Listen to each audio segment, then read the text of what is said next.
Now, before we talk about the specific actions around human sexuality, let me briefly overview the background with you.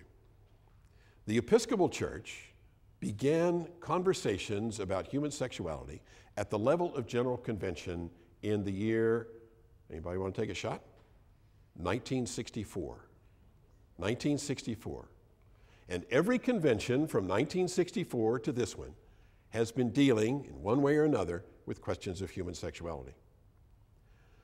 39 years after we began the conversation about human sexuality, Gene Robinson was elected Bishop of New Hampshire, a gay man in a committed relationship, and his election was endorsed by the General Convention. That was in 2003. The Anglican Communion, which had been calling for serious studies of human sexuality since 1978, but actually hadn't done much about it, commissioned the Windsor Report to provide guidance in the uproar that followed Bishop Robinson's election and also the authorizing of same-sex blessings in a church in Canada. That report, called the Windsor Report, presented in 2004, called for several things, but among them was a request for moratorium. That there would be a moratorium on 1, the consecration of bishops in same-sex relationships.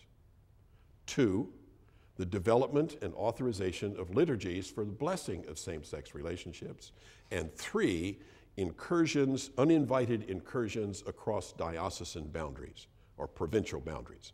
That is, the church of, well, in many cases, the churches in Africa establishing congregations in the United States.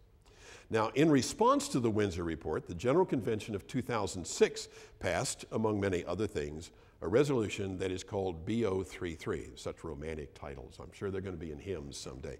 B033, which states this, that this convention call upon standing committees and bishops with jurisdiction to exercise restraint by not consenting to the consecration of any candidate to the episcopate whose manner of life presents a challenge to the wider church and will lead to further strains on communion. That's B033, okay? That we want the standing committees, that is the people who approve the election of bishops, to exercise restraint by not consenting to the election of someone to the office of bishop whose manner of life presents a challenge to the wider church and will lead to further strains on communion. Now, you'll note that the resolution does not mention homosexuality. It does not mention same-sex relationships. It only talks about manner of life. So the Archbishop of Canterbury went to the meeting of the House of Bishops of our church in 2007 and said, give me some clarification about this. So in 2007, the House of Bishops responded by saying that, quote, the House, themselves, the House of Bishop, the House acknowledges that non-celibate gay and lesbian persons are included among those to whom B033 pertains. Now, from that background, it shifts to the 2009 convention in Anaheim.